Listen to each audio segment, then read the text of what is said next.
Hello guys, welcome or welcome back to the channel. I'm Medina and in today's video we're going to talk about how to book a cheap flight. I'm going to give you the best tips and tricks, and I guarantee you that if you're going to test them out, you're going to travel more than before.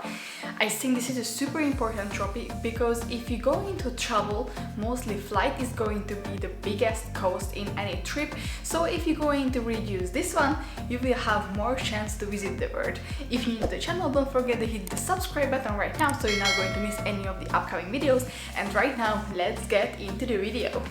First and most important tip for you is to be flexible. This is super important.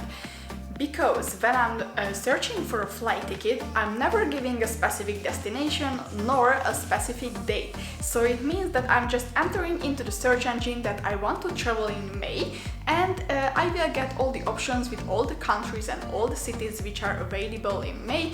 And in the date section, I can check out the dates which are the cheapest and which are the most suitable for me. So in this case, I can find a great ticket for somewhere in Europe or Asia or to the US, or it depends that where I wanna go. Flexibility is also a great way to travel to destinations what you wasn't think about on it before and discovering new places. It means, for example, that most of the people when they think about into traveling to Italy, they wanna go to Rome. But it's possible if you will see all the options, you will find much more cheaper tickets to Bari or Firenze or Pisa or Milan or somewhere else. And in this case, you may be going to visit a city that you wasn't told on in the beginning. My second tip for you is to travel with a budget airline. Budget airlines can save you tons of money, but only if you are paying attention during the booking.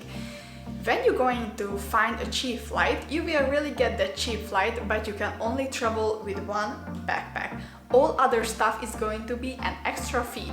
Also, if you want to bring an extra luggage, or you want to get food on board, or sitting even next to your traveling partner, this is going to be an extra. Also, there are no entertaining screens on the planes and the legroom can be smaller, but you know, something for something. If you're willing to travel with that one backpack, then I suggest you to check out my minimalist packing video, because this can help you, and with this method you can really save a lot of money.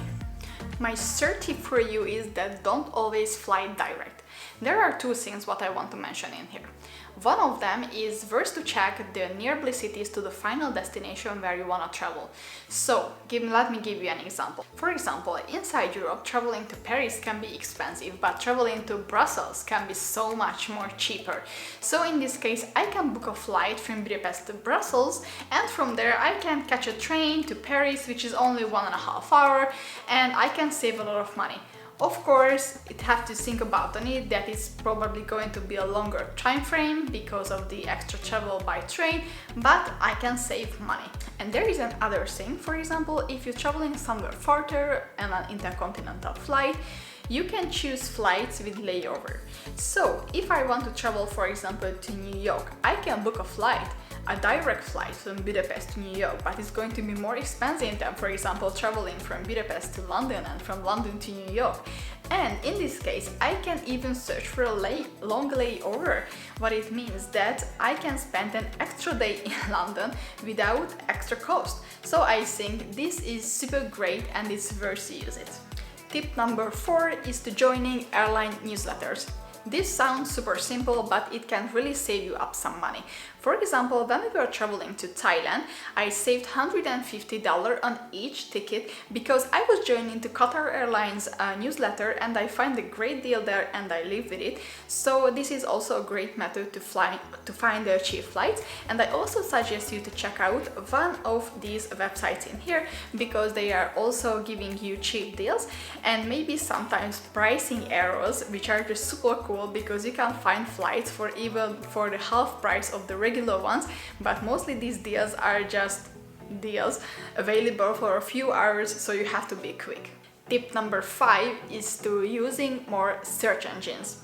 It's so crazy, but it's true that if you are checking the flights on different sites for the same places for the same dates, you can find different prices.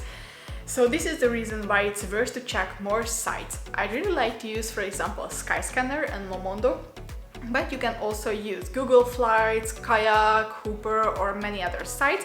The point is that to check out on more places, so in this case you can find the best offer. Tip number 6 is to use incognito mode when searching for a flight.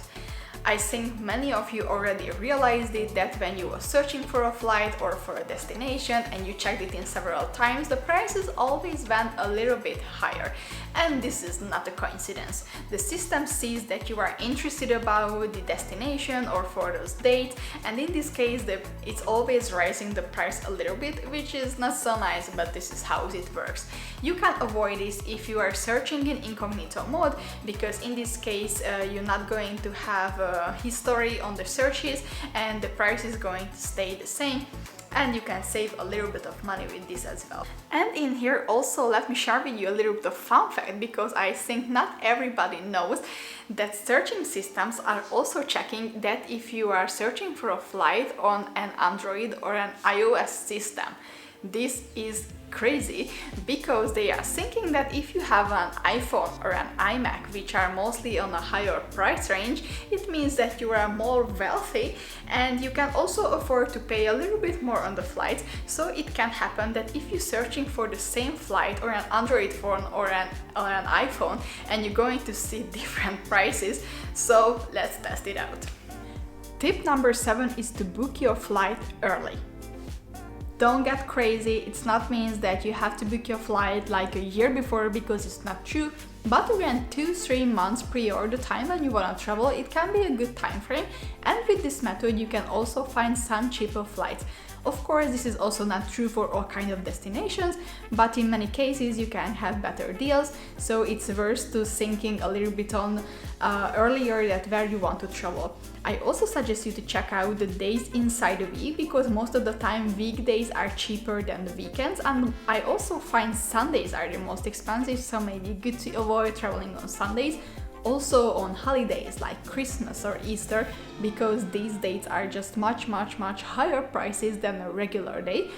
And also suggest you to traveling on shoulder season like in spring or in autumn, because prices can be much lower than of course in peak season in summertime when everybody wants to travel. So these are the things that you have to think about on the dates, that's how to choose them. Tip number 8 is to check out other currencies. What I mean in here, that is just crazy, but if you are searching for a flight, it's worth to check the prices, for example in US dollars and in English pounds and in their own currency as well, because you can find different prices on the different currencies, and with this you can also save some money. So I suggest you to test this out and check out other currencies for the same flights, and maybe you will see some surprise. And we just arrived to tip number 9, which is going to be the last one for today, is to mix and match airlines. What I want to tell for you in here is that you don't have to book a return flight with the same company. For example, inside Europe, it can happen in so many times that traveling to somewhere with Ryanair and coming back with Wizz Air can be cheaper than booking the flight with the same airline. Also, with this kind of method, you can maximize the time that you are spending on a destination. For example, if I'm traveling to, I don't know, to Barcelona for 3 days, it's important for me to get an early flight when I'm going there and get a late flight when I'm coming back. So in this case, I can maximize the time that I'm spending in the city and I have more time to explore.